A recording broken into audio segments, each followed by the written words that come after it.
जय जय रघुवीर समर्थ। गुरुर्ब्रह्मा गुरुर्विष्णू गुरुर्देवो महेश्वरा।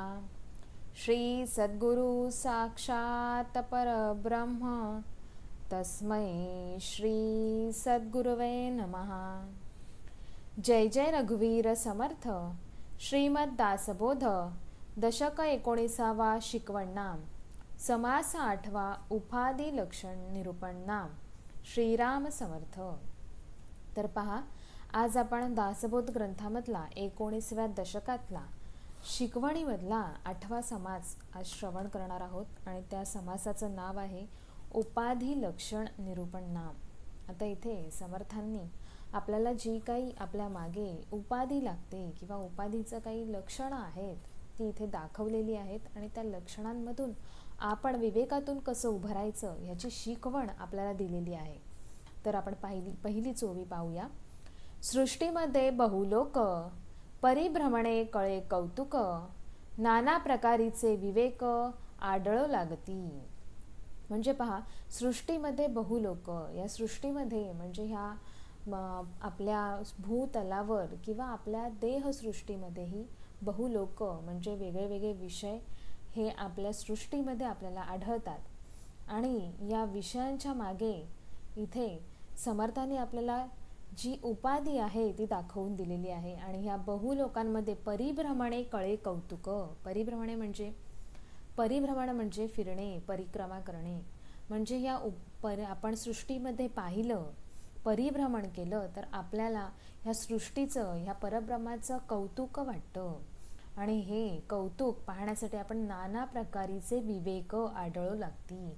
म्हणजे हे कौतुक बघण्यासाठी आपल्याला काय पाहिजे, विवेक दृष्टी इथे पाहिजे। आणि ती विवेक दृष्टी जेव्हा असेल तेव्हा आपण या सृष्टीमधले परिभ्रमण करून कौतुक ह्या सृष्टीचे आपण बघू शकतो।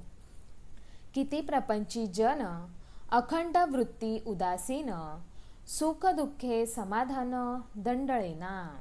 म्हणजे पहा, इथे किती प्रपंची जन म्हणजे कसे आहेत, विषय आहेत जे ते प्रपंचामध्ये उभे आहेत आणि अखंड वृत्ती उदासीन, त्यांची वृत्ती कशी आहे, उदासीनता आहे त्यांच्यामध्ये। कारण त्यांच्यामध्ये काय आहे, सुख दुःख, म्हणजे आपण कसे आहोत, सुख दुःखाने भरलेले आहोत। हा देह, मनुष्य देह जो आहे, जो आपल्याला परब्रह्माने दिलेला आहे, तो नेहमीच सारखा असतो का हो, तर नाही। आपल्या आयुष्यामध्ये आपल्यामध्ये खूप सारे प्रसंग येत असतात, पेच प्रसंग, सुखदुःखाचे क्षण येत असतात। आणि या सुखदुःखामध्ये जो समाधानामध्ये उभा असतो तोच कसा असतो, विवेकामध्ये असतो, समाधान घेऊन असतो, विवेक घेऊन असतो। कारण तेव्हाच ह्या सुखदुःखाचा ताळमेळ इथे समर्थाने दाखवलेला आहे। स्वभावेची नेमक बोलती सहजची नेमक चालती अपूर्व बोलण्याची स्थिती सकळांसी माने। म्हणजे कसा हो, तर स्वभावाची नेमक बोलती, नेमक म्हणजे नेमकंच बोलणं, जे रुचेल पचेल असं बोलणं। हे जर म्हणजे जिथे बोलायची गरज आहे तिथे बोलणं, भान ठेवून बोलणं, असा ज्याचा स्वभाव आहे। किंवा सहजच नेमक चालती म्हणजे त्यांचं चालणंही म्हणजे काय हो, इथे समर्थांनी आपल्याला प्रमाण दाखवून दिलेलं आहे। कसं पाहिजे, प्रमाणात पाहिजे। हे जर प्रमाणामध्ये आपलं बोलणं आणि चालणं असेल तर अपूर्व बोलण्याची स्थिती सकळांसी माने। म्हणजे ही जी काही स्थिती आहे ती सगळ्यांना मान्य असते। काहीही वायफळ बडबड केली, वायफळ आपण वागलं, कर्म आचरण असेल तर तिथे बघण्याचा कोणाचा ऐकण्याचा दृष्टिकोन नसतो। आणि जर हे प्रमाणात असेल तर तिथे सगळेजण मान्य करतात, हे सकळांसी माने। सहजची ताळज्ञान येते स्वभावेची रागज्ञान उमटते सहजची कळत जाते न्यायनीती लक्षण। म्हणजे पहा, त्यांच्या बोलण्यातून आपल्याला सहज काय ज्ञान, ताळ ज्ञान येतं। म्हणजे कसं आहे, प्रमाण येतं आणि या प्रमाणामध्येच राग ज्ञानही दिसून येतं। म्हणजे कसं आहे, आपलं बोलणं, मनुष्याचं बोलणं हे कसं असावं इथे आपल्याला रामदासांनी, समर्थ रामदासांनी आपल्याला इथे दाखवून दिलेलं आहे की कसं बोलणं असावं, कसं कारण त्याच्यामधून आपल्याला ज्ञान मिळतं। आणि ह्या ज्ञानामधूनच आपण कसे वागतो, न्याय आणि नीतीमध्ये वागतो. न्याय नीतीमध्ये जर वागलो, ती जर लक्षणं आपल्यामध्ये असली, तर आपण ह्या कर्माचरण आपलं हे नीट राहू शकतं. कर्माचरणात आपण चोख उभे राहू शकतो. नाहीतर न्याय आणि नीती ह्या दोन्ही गोष्टी नसतील तर आपल्या कर्माचरणाला ताळ ज्ञान नाही आणि राग ज्ञानही नाही आहे, असं इथे समर्थ आपल्याला दाखवून देत आहे. पुढे पाहूया. एखादा आडळे गाजी, सकळ लोक अखंड राजी, सदा सर्वदा आवडताजी प्राणीमात्रांची.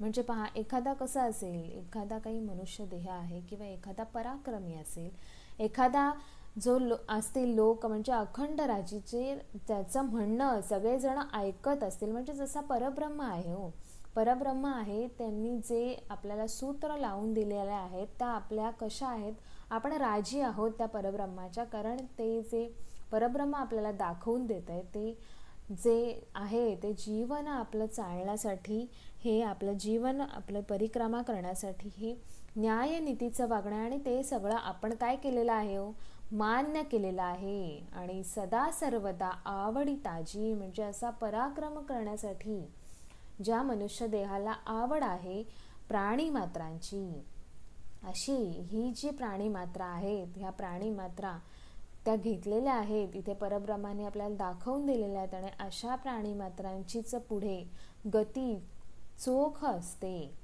चुकोन उदंड आढळते, भारी मनुष्य दृष्टीसी पडते, महंताचे लक्षणसे वाटते अकस्मात.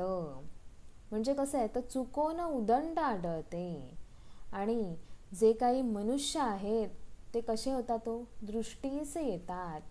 म्हणजे ज्या चुका होतात, खूप साऱ्या चुका होतात. उदंड, उदंड म्हणजे किती हो, ज्याला खंड नाही, अशा उदंड चुका ज्या होत असतात. आणि त्या अशी जी मनुष्य असतात, असे जे मनुष्य प्राणी आहेत ते दिसण्यात येतात. आणि त्याच्यामुळे काय होतं, ते कसे होतात, महंत म्हणजे कशी, मोठेपणाचं लक्षण आहे. जे मोठेपणाचं म्हणजे कुठल्या पराक्रमाचं नाही, तर त्या मोठेपणामध्ये काहीही तथ्य नाही आहे असं ते लक्षण आहे. आणि त्या लक्षणाचा काहीही उपयोग नाही, असं इथे समर्थ सांगतायत. ऐसा आढळता लोक, चमत्कारे गुणग्राहिक, क्रिया बोलणे नेमक प्रत्ययाचे. अशी जर आपल्याला लक्षणं दिसली, अशी जर आपल्याला लोक दिसली, तर काय होतं, चमत्कारी गुणग्राहिक. आणि त्याच्यामुळे तो काय, जो काही येतोय हा प्रत्यय येतोय, आणि हा जो काही प्रत्यय आहे तो फार महत्त्वाचा आहे. म्हणजे अनुभव असणं जास्त महत्त्वाचं आहे, असं समर्थ सांगतायत. सकळ अवगुणामध्ये अवगुण, आपले अवगुण वाटती गुण, मोठे पाप करंटपण चुके नाकी. म्हणजे पहा, इथे समर्थ काय म्हणतायत की सकळ अवगुणामध्ये अवगुण म्हणजे नुसता सगळा देह हा अवगुणांनी भरलेला आहे. त्या अवगुणांमध्येच त्या देहाला काय वाटत आहे, मोठी मजा वाटत आहे. आणि हे जे अवगुण आहेत ते त्यांना गुण वाटत आहेत. म्हणजे आपण जे कर्म करतोय, आपण ज्या काही क्रिया करतोय त्या चुकीच्या तर आहेत, हे त्या मान्य करायला तयार नाहीत. आणि हे असे अवगुण जे गुण वाटतात ते कसं आहे, हे पापी आणि करंटपणाचं लक्षण आहे. आणि हे लक्षण आहे ते आपण चुकवणं, हे लक्षण आपल्याला दिसून आलंय आणि ते चुकवणं हे जास्त महत्त्वाचं आहे, असे इथे समर्थ सांगतायत. आपल्या गुणांना, आपले जे गुण आहेत ते गुणच असले पाहिजे, अवगुण नसले पाहिजे. गुणांना आपल्या चांगले गुण असणं जास्त महत्त्वाचं आहे. त्या अवगुणांना तसंच कवटाळून बसलो, ते सोडून दिले नाहीत, तर आपल्यामध्ये पाप संचित होणार आहे. इथे समर्थ असं आपल्याला पटवून देत आहेत. ढाळेची काम होते सदा, जे जपल्याने नव्हे सर्वदा, तेथे पीळ पेचाची आपदा आडळेची ना.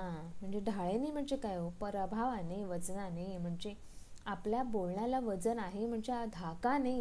असं जर काही आपण एखादी गोष्ट करत असू तर त्याला काही अर्थ नाही, समोरच्याने ती अंगीकारली पाहिजे, स्वीकारली पाहिजे. म्हणजे पहा, आता हे समर्थांचं कार्य आहे, जे आपण करतोय ते मनापासून करतोय, कोणीही आपल्यावर जोर जबरदस्ती करत नाहीये. परब्रह्माचं कार्य आपण हे करतो ते मनापासून करतो, हे श्रवण करतो, हे ग्रंथ वाचतो का, तर आपल्याला त्याबद्दल मोठी अशी जी काही आपल्याला जे आदराने करतोय, आपल्याला समर्थांबद्दल आदर वाटतोय, त्याच्यामुळे आपण हे कार्य करतोय.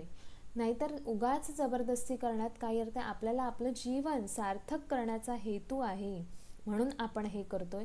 आणि त्याच्यामुळे काय होतंय, हे जपलं तर आपल्याला फायदा आहे, आणि जर नाही जपलं तर आपलं कर्म चुकणार आहे आणि आपण अधोगतीच्या मार्गावर जाणार आहोत. हे आपल्याला जाणीव आहे या गोष्टीची, म्हणून आपण हे स्मरण श्रवण करत आहोत, हे असं समर्थ इथे सांगतात. म्हणून आपलं जे काही वजन आहे, आपला जो काही प्रभाव आहे, तो हा समोरच्याने सहजगत्या घेतला पाहिजे. आपली बळजबरी तिथे चालणार नाही, नाहीतर आपल्या शब्दाला, आपल्या बोलण्याला महत्त्व उरणार नाही.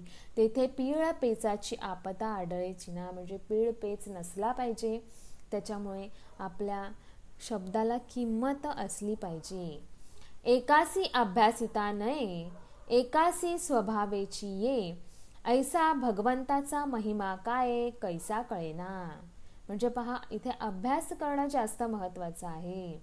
इथे अभ्यास जर असेल तर आपल्याला इथे भगवंताचा महिमा काय आहे, कशी प्राप्ती आहे ती आपल्याला कळणार आहे. आपली कशी उत्पत्ती आहे, कोण उत्पत्ती करतंय, आपण कसं जन्माला आलोय, ह्याचं जे आपल्याला ज्ञान आहे ते जेव्हा आपण अभ्यास करतो तेव्हा आपल्याला कळतं. नाहीतर मग आपल्याला ह्या ज्ञानाचा काही उमग लागत नाही. आणि त्याच्यामुळे हा जो आपल्याकडे अज्ञानाचा जो साठत गेलेला आहे तो आपण सोडून दिला पाहिजे. आणि अभ्यास करून हा भगवंताचा जो काही महिमा आहे तो आपण जाणीवेतून घेतला पाहिजे. मोठी राजकारणे चुकती, राजकारणी वेढा लागती, नाना चुकीची फजिती चहूकडे. म्हणजे पहा, मोठी राजकारणे चुकती म्हणजे मोठमोठाले राजकारणी, म्हणजे ते बाहेरचंच राजकारण आहे असं नाही, अंतरीचंही आपल्या आतमध्येही विषयांचं राजकारण चालू असतं. आणि ह्या राजकारणाचा वेढा हा खूप लागलेला असतो. त्यामुळे काय होते हो, फजिती होते. सर्व बाजूनी फक्त आणि फक्त फजिती होते.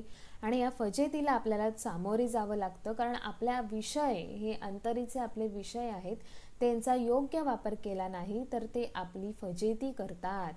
आणि ही फजिती फक्त आपण बघण्यासाठी बसलेलो असतो, त्यामध्ये आपण काहीही करू शकत नाही. त्यामुळे जर विवेक आपल्याकडे नसेल तर ही फजिती आपल्याला सामोरी जावं लागतं. त्यामुळे समर्थांचं असंच म्हणणं आहे इथे की काय आहे की तुम्ही विवेकामध्ये उभं राहा. जे काही करणार असाल, बोलणार असाल, मागे काय कारण आहे ते पहिले बघा. त्याच्यामुळे आपली काय होणार नाही, फजिती होणार नाही. या कारणे चुको नये, म्हणजे उदंड उपाये, उपायाचा अपाये चुकता होय. म्हणूनच समर्थ काय म्हणतात आपल्याला की चुकू नका. चुकलं नाही म्हणजे उदंड उपाय करावे लागणार नाही. चुकलं तर उपाय करावे लागतात. ते चुका सुधारण्यासाठी उपाय करावे लागतात. आणि जर चूकच झाली नाही तर ही उदंड उपाय करायची काहीही गरज नाही. त्यामुळे आपलं वागणं बोलणं हे नेटकं असावं. काय चुकले ते कळेना, मनुष्याचे मनीची वळेना, खळवळा अभिमान गळेना दोहींकडे. म्हणजे पहा, मनुष्य इतका आपल्या देहामध्ये, देहबुद्धीमध्ये इतका गुंतलेला आहे की त्याला त्याच्या चुकाही कळत नाहीत. त्याच्यामुळे काय होतं तर त्याचं मन वळत नाही, चुकलेलं समजत नाहीये. त्याच्यामुळे काय करावं, त्याच्यावर कार्य किंवा त्याच्यावर उपाय काय करावा हाही कळत नाही. आणि नुसता त्याच्यामुळे तो अभिमानामध्ये उभा राहतो. आणि हा अभिमान बाजूला जात नाही. त्यामुळे मनुष्याचं जीवन असं अडकलेलं आहे, ते त्याचं सार्थक होणारच नाही, कारण तो त्यामध्ये गुंतलेला आहे. चूक जर समजली तर आपण ती सुधारू शकतो. आणि जर चूकच समजली नसेल तर तो फक्त तसाच खळवळलेला मनुष्य देह तसाच राहतो. अवघे फडची नासती, लोकांची मने भंगती, कोठे चुकते युक्ती काही कळेना. म्हणजे पहा, अवघे फडची नासती म्हणजे हे काय होतं, पूर्ण समाज त्यामुळे नासला जातो. अशा जर मनुष्याच्या प्रवृत्ती राहिल्या, मनुष्य देहाच्या वृत्ती राहिला तर समाज नासला जातो. म्हणजे आपला बाहेरचाच समाज नाही तर अंतरीचाही समाज काय होतो, देह नासला जातो, मन भंगतात. म्हणजे काय होत तर आपल्या मनामध्ये हा दुश्चितपणा येतो आणि काय करावं हे सुचत नाही. म्हणून इथे समर्थ आपल्याला पहिलेच सांगतात की हीच शिकवण आहे, तुम्ही हे असं होतं ना म्हणून आपलं वागणं कसं असावं इथे समर्थ आपल्याला शिकवत आहेत. व्यापे वीण आटोप केला, तो अवघा घसरताची गेला, अकलेचा बंद नाही घातला दूरदृष्टीने. म्हणजे पहा व्याप किती झालाय आपल्या मागे, आपण केलेला हा जो काही व्याप वाढवलेला आहे तो व्याप आटोपता आलेला नाहीये आणि त्याच्यामुळे काय झालंय, ही पूर्ण घसरण लागलेली आहे मनुष्य देहाला. फक्त आणि फक्त पैसा संपत्ती मिळवण्याच्या मागे लागलेला आहे, त्याच्यामुळे समाधान गेलेलं आहे. आणि त्यामुळे काय झालंय, दूरदृष्टी समाधानाची दूरदृष्टी नाहीच आहे, समाधान नाहीये. त्यामुळे माणसाच्या मनामध्ये फक्त चंचलता आलेली आहे, मन स्थिर नाहीये. कारण आपण काय केलेलं आहे, फक्त व्यापामध्ये अडकलो गेलोय. इथे समाधानाची इथे जी काही जी जागा उरलेली आहे ती समाधानाची जागा भरून काढण्यासाठी आपल्याला इथे समर्थ श्रवण असणं खूप गरजेचं आहे, समर्थांचं इथे स्मरण असणं गरजेचं आहे. तेव्हा आपण ह्यामधून बाहेर पडू. एखादे मनुष्य ते सिळे, त्याचे करणेची बावळे, नाना विकल्पाचे जाळे करून टाकी. म्हणजे पहा, जर मनुष्य आहे त्याचं हे काय झालेलं आहे, ह्या विषयांनी काय केलेली आहे, बाहुली बनवलेली आहे. त्याच्यामुळे ह्या विकल्पाच्या जाळ्यामध्ये मनुष्य गुरफाटला गेलाय. त्याला प्रसंगामधून त्याच्या चुकांमधून कसं बाहेर पडावं हे कळत नाही, जीवनाचा मार्ग त्याला सापडलेला नाहीये. जर तो परब्रह्माच्या ऐकण्यामध्ये असेल, परब्रह्माच्या स्मरणामध्ये असेल, तरच तो ह्यामधून ह्या विकल्पाच्या जाळ्यामधून बाहेर येणार आहे. म्हणून समर्थ म्हणतायत की तुम्ही चालतानाच कसे चाला की ह्या जाळ्यामध्ये तुम्ही गुरफटले जाणार नाही, ह्या जाणीवेतूनच तुम्ही चाला. आणि जर गुरफटले असाल तर त्यातून समर्थ श्रवणातून त्यांच्या स्मरणातून तुम्ही बाहेर येऊ शकता, नाहीतर तुम्ही बाहेर येऊ शकत नाही. ते आपणासी उकलेना, दुसऱ्याच काहीच कळेना, नाचे विकल्पे कल्पना ठाई ठाई. म्हणजे काय आहे, ते आपणास उकले म्हणजे आपल्याला, मनुष्य देहाला आपल्याला कळत नाही की काय झालंय आणि काय आपण करावं. आणि त्याच्यामुळे काय होतात, विकल्प उठतायत, विकल्पे कल्पना. त्याच्यामुळे ह्या सगळ्या कल्पना मनामध्ये येत आहेत, ठाई ठाई म्हणजे ठिकठिकाणी नुसत्या कल्पना रंगत आहेत. त्याच्यामुळे काय करावं इथे माणसाला सुचत नाही. त्या गुप्त कल्पना कोणास कळाव्या, कोणे येऊन आटोपाव्या, ज्याच्या त्याने कराव्या बळकट बुद्धी.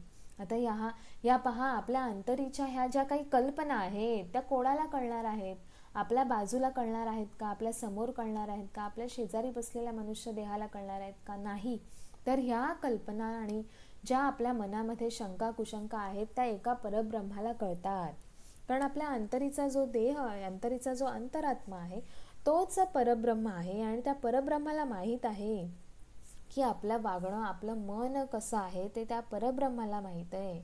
त्याच्यामुळे त्या गुप्त कल्पना कोणाला कळणार आणि त्या कोण आवरणार हे इथे समर्थ म्हणतायत. म्हणूनच ह्या एवढ्या वाढवल्या तर त्या कोण आवरणार, ह्यातून आपल्याला कोणीही सोडवू शकत नाही. एक अंतरीचा अंतरात्मा आहे त्याने आपण काय कराव्यात, बळकट बुद्धी म्हणून आपणच एवढं बळकट व्हायला पाहिजे, बुद्धीने ज्ञानाने हे समर्थ श्रवणातून एवढं बळकट व्हायला पाहिजे की आपल्याकडे सामर्थ्य या श्रवणातून आलं पाहिजे. आणि प्रत्येक पेच प्रसंगात तोंड देण्यासाठी आपल्याला इथे समर्थांनी उभं केलेलं आहे. त्याच्यामुळेच त्यांनी बळकट कशा होणार हो, जर हे ज्या शिकवणीमध्ये आपण समर्थांच्या शिकवणीमध्ये उभे राहिलो तर आपण कसे राहणार आहोत, बळकट बुद्धीने बळकट राहणार आहोत. आणि त्या आपणच करू शकतो, आपल्याला दुसरं कोणीही ह्या करून देणार नाही. ह्या शिकवणीमध्ये आपण स्वतः उभं राहण्याचा ठाम निर्णय घेतला तरच ह्या आपल्या बुद्धी बळकट होऊ शकतात आणि आपल्या जीवनाचं सार्थक होऊ शकतं.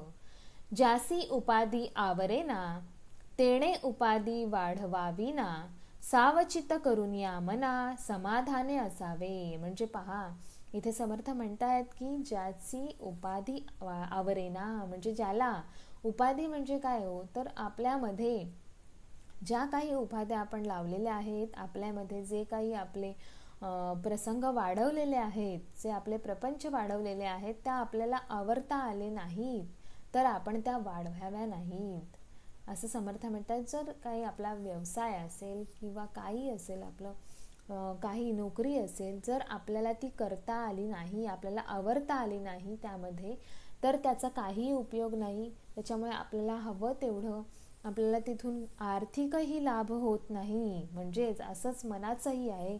आपण मनामध्ये अनेक उपाधी वाढवतो आणि त्या मनामधल्या उपाध्या, वाढवलेल्या उपाध्या जर आवरता आल्या नाहीत तर त्याचं काय हो, मन कसं पाहिजे, सावधान आणि समाधानी पाहिजे. मन हे स्थिर पाहिजे, आणि जर मन स्थिर नसेल तर त्याचा काहीही उपयोग नाही. म्हणून समर्थ म्हणतात, पहिले तुमच्या मनाला काय करा, स्थिर करा. हे समर्थांनी आपल्या श्लोकही म्हणूनच लिहिलेत, ते त्या मनासाठी लिहिलेत. मन हे प्रचंड चंचल असं मन आहे. ते म्हणजे कुठे एका ठिकाणाहून कुठे जाऊन येईल त्याचा काहीही नेम नाहीये. त्यामुळे पहिले इथे समर्थांनी आपल्याला शिकवण ही कोणाला दिलेली आहे, ही मनाला दिलेली आहे. म्हणून ज्याने हे सावधान मन केलेलं आहे तो कसा आहे, समाधानी आहे. जो मनामधून सावधान आहे, त्याला कळलेलं आहे की आपल्याला काय करावं आणि काय नाही करावं, ह्याची त्याला शिकवणीमध्ये उभा आहे. मनाच्या ह्या शिकवणीमध्ये जेव्हा तो उभा आहे तेव्हाच तो समाधानामध्ये असणार आहे. पुढे पाहूया. धाव धाव उपाधी वेष्टी, आपण कष्टी लोकही कष्टी, हे कामा नये गोष्टी कुसुमेची. म्हणजे पहा कसं आहे, सगळीकडे नुसती धावाधाव आहे. तर मनुष्य देही कशामध्ये हो, देव शोधण्यासाठी धावतोय. हे नुसती धावणार, त्याच्यामुळे होणार काय, समाधान भेटत नाहीये मनाला, आणि त्याच्यामुळे काय होतात, असंतोष निर्माण होतोय, संतोष वृत्ती राहत नाही. आणि संतोष वृत्ती नसेल तर काय आहे हो, तर काय आपलं मन कसं होतंय, कष्टी होतंय ना. आपल्या मनाला जे हवं ते आपण देऊ शकत नसलो तर आपलं मन असमाधानी होऊन ते कष्टी होतंय. आणि त्यामुळे काय आहे, ह्या गोष्टी सोप्या नाही आहेत. त्याच्यामुळे आपण आपल्या मनातून स्थिर नसू तर आपण आपण जे काही आपण हे करतोय, जीवन आपलं चालत आहे, आपल्या जीवनामध्ये जीवनक्रम चालत आहे, त्यामध्ये जर समाधानी नाही आहोत तर आपण ह्या जीवनाचं सार्थक करू शकत नाही. म्हणून पहिले आपल्या मनाला स्थिर करण्याची इथे शिकवण आपल्याला समर्थाने दिलेली आहे. लोक बहुत कष्टी झाला, आपणही अत्यंत त्रासला, व्यर्थची केला गलबला, कासयासी. म्हणजे काय झालं, कष्टी झालंय ना मन. आता ह्या कष्टी मनाला काय झालंय, हा जर गलबला म्हणजे काय, ही जी काही धावपळ केलेली आहे, हे धाव ते बघण्यासाठी धाव, म्हणजे मनाच्या इथे समाधान मिळेल तिथे समाधान मिळेल अशासाठी जे काही मन फिरत आहे, त्यामुळे काय झालंय, ते मन धावपळीत गुंतलेलं आहे, गडबडीत गुंतलेलं आहे. त्यामुळे त्याला अत्यंत त्रास झालेला आहे. आणि हा त्रास होऊन काही उपयोग आहे का हो, तर नाही. इथे समर्थांच्या शिकवणीमध्ये जर आपण उभे आहोत तर ते शिकवणीचा उपयोग आहे. त्या त्रासामधून आपल्याला काहीतरी मिळतंय, आपण हे श्रवण करतोय, त्यामुळे आपल्या मनाला प्रचंड समाधान मिळत आहे. आणि ह्या समाधानाचाच खरा उपयोग आहे. त्याच्यामुळे लोक कसे होत आहेत, हे कष्टी होत आहेत. नुसतीच धावाधाव करून फक्त आणि फक्त कष्ट जमा होत आहेत, आणि या कष्टाचे काहीही उपयोग नाहीत. असो उपाधीचे काम ऐसे, काही बरे काही काणोसे, सकळ समजोन ऐसे वर्तता बरे. म्हणजे पहा, अशा या उपाध्या लागल्या वेगळ्या वेगळ्या मनाकडे, तर या उपाधींनी काय होतात, कष्ट जमा होत आहेत. आणि ह्या कष्टांमुळे त्या मनाकडे येणारं जे काही लोक आहेत, त्या मनाकडे येणारं जे असंतुष्टपणा आहे, जो असंतुष्टपणा घेऊन आपण आपलं जीवन कार्य चालवू शकत नाही. आणि त्याच्यामुळे काय होत आहेत, काही बरे काही काणोसे, सकळ समजोन ऐसे. आणि हे जे काही बरं वाईट जे काही चाललेलं आहे ते सकळ समजोन ऐसे वर्तता बरे. म्हणजे हे नुसतं बरं चाललंय असं होऊन, असमाधानी होऊन आपलं जीवन घालवण्यात काहीही अर्थ नाही. लोकांपासी भावार्थ कैसा, आपण जगवावा तयांचा, सेवट उपंढर कोणाचा, पडोच नेदी. म्हणजे काय, हा भावार्थ कसा आहे तो जास्त महत्त्वाचा आहे. आपला भावार्थ कसा आहे या मागचा इथे समर्थांनी दाखवून दिला. तुमचा म्हणजे समर्थ नेहमीच म्हणतात की जयाचा भावार्थ जैसा तयास लाभ तैसा. तसंच आहे इथे, जर भावार्थ आपला नेटका असेल तर त्याप्रमाणे आपल्याला लाभ मिळतं. म्हणजे मन शुद्ध करणं जास्त गरजेचं आहे. आणि इथे समर्थ आपल्याला मन शुद्ध कसं करावं हेच शिकवत आहेत. त्याच्यामुळे काय होतंय, शेवट उपंढर कोणाचा, म्हणजे ही अडचण जी काही गोंधळ उडालेला आहे, हा गोंधळ इथे समर्थाने आपल्याला दाखवून दिलेला आहे. अंतरात्म्याकडे सकळ लागे, निर्गुणी हे काहीच न लगे, नाना प्रकारीचे दगे चंचळामध्ये. म्हणजे काय, अंतरात्म्याकडे सकळ लागे, हे सगळं कोणाला आपल्याला सोसावं कोणाला लागतं, आपल्या अंतरात्म्याला.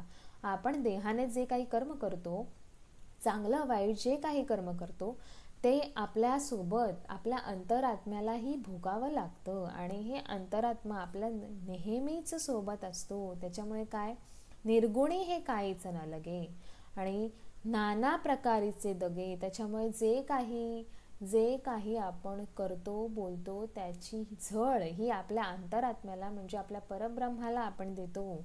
त्याच्यामुळे आपण कसं असावं, किती शुद्ध असावं इथे समर्थांनी दाखवून दिलेलं आहे. शुद्ध विश्रांतीचे स्थळ, ते एक निर्मळ निश्चळ, तेथे विकारची सकळ निर्विकार होती. म्हणजे पहा, कुठे आहे शुद्ध विश्रांतीचं स्थळ, हे कुठे आहे, ह्या समर्थ शिकवणीत आहे. फक्त समर्थांच्या शिकवणीमध्ये आपल्याला शुद्ध आणि विश्रांती इथे मिळू शकते. निर्मळ आणि निश्चळपणा फक्त इथे समर्थांच्या शिकवणीत दाखवलेला आहे. आणि हा दाखवलेला निर्मळ आणि निश्चळपणा आहे, त्याच्यामुळे काय होतात, सगळे विकार हे निर्विकार होत आहेत. आणि ह्या निर्विकारांमध्ये आपल्याला ही समर्थांची शिकवण आपल्याला उभी करते. त्यामुळे आपण कसं राहायचं आहे, ह्या शिकवणीमध्ये उभं राहायचं आहे असं समर्थ सांगतात. मी जे काही हे सांगतोय असं समर्थांनी दिलं, ह्या ज्या काही आपल्यासाठी ह्या ओव्या दिल्यात, हा ग्रंथ हा समर्थांनी आपल्यासाठी लिहून ठेवलेला आहे. ह्याप्रमाणे तुम्ही जर तुमचं जीवन कार्य केलं तर नक्कीच तुमच्या जीवनाचं सार्थक होणार आहे. उद्वेग अवघे तुटून जाती, मनासी वाटे विश्रांती, ऐसी दुर्लभ परब्रह्मस्थिती विवेकी सांभाळावे. म्हणजे पहा, उद्योग अवघे तुटून जाती. त्याच्यामुळे काय होतात, जे मनाकडे आलेले उद्वेग आहेत ते कसे होतात, तुटतायत. कशामधून, फक्त आणि फक्त समर्थांच्या श्रवणामधून, समर्थांच्या शिकवणीमधून हे जे उद्वेग आहेत ते जात आहेत. त्याच्यामुळे मनात काय येते, विश्रांती, मनासी वाटे विश्रांती. आणि तीच जास्त महत्त्वाची आहे. या सध्याच्या आपल्या कलियुगामध्ये विश्रांती मनाला मिळणं फार कठीण आहे. आपण विचार केला 2 मिनिटं आपण काय करूया, शांत बसू, पण तरीही आपलं मन आपल्याला शांत बसू देत नाही.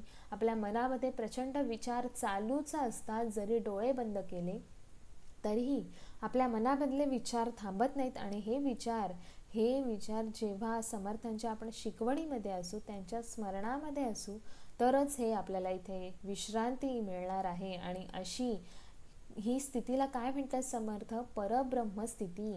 म्हणजे आपण ह्या परब्रह्मामध्ये असे लीन झालो पाहिजे.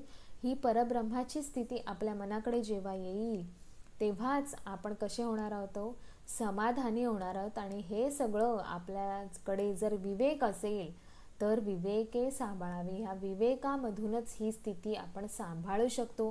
नाहीतर आपल्याकडे ही परब्रह्म स्थिती राहू शकत नाही. त्याच्यासाठी ती स्थिती ठेवणारा ह्या समर्थांच्या शिकवणीमध्ये जे आपण आहोत तेच असलो पाहिजे. नाहीतर आपण सहज साध्या वेशामध्ये किंवा साध्या शिकवणीमध्ये आपण हे करू शकत नाही. कारण आपलं मन चंचल आहे आणि या मनाला स्थिर करणं खूप गरजेचं आहे.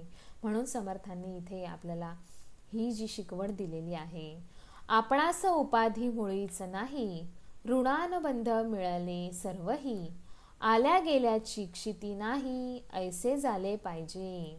म्हणजे कसं आहे, तर आपल्याला उपाधी नसली पाहिजे कुठलीच, ऋणानुबंध मिळाले. आणि जर काही जाणीव म्हणजे आल्या गेल्याची जी काही जाणीव आहे ती असली पाहिजे. असं जर नसेल तर काय अर्थ नाही आहे. म्हणजे आपल्याला जे इथे समर्थांनी सगळ्या नात्यांमध्ये प्रपंचामध्ये स्थिर असलं पाहिजे असं सांगतायत. तेव्हाच आपण ह्या उपाधीपासून लांब राहू आणि आपण इथे आपलं कार्य चोख करू. जो उपाधीचं कंटाळला तो निवांत होऊन बैसला, आटोपेना तो गलबला कास यासी. म्हणजे काय, या उपाधीचं कंटाळूनही चालत नाही. ही जी उपाधी लागलेली आहे आपल्या मागे, प्रपंचाची जी उपाधी आहे ती उपाधी आपण ह्याच्यामध्ये चोख समर्थांच्या शिकवणीत राहून ते प्रपंच आपण नेटका केला पाहिजे. तरच आपण इथे काय होऊ, निवांत बसू शकतो.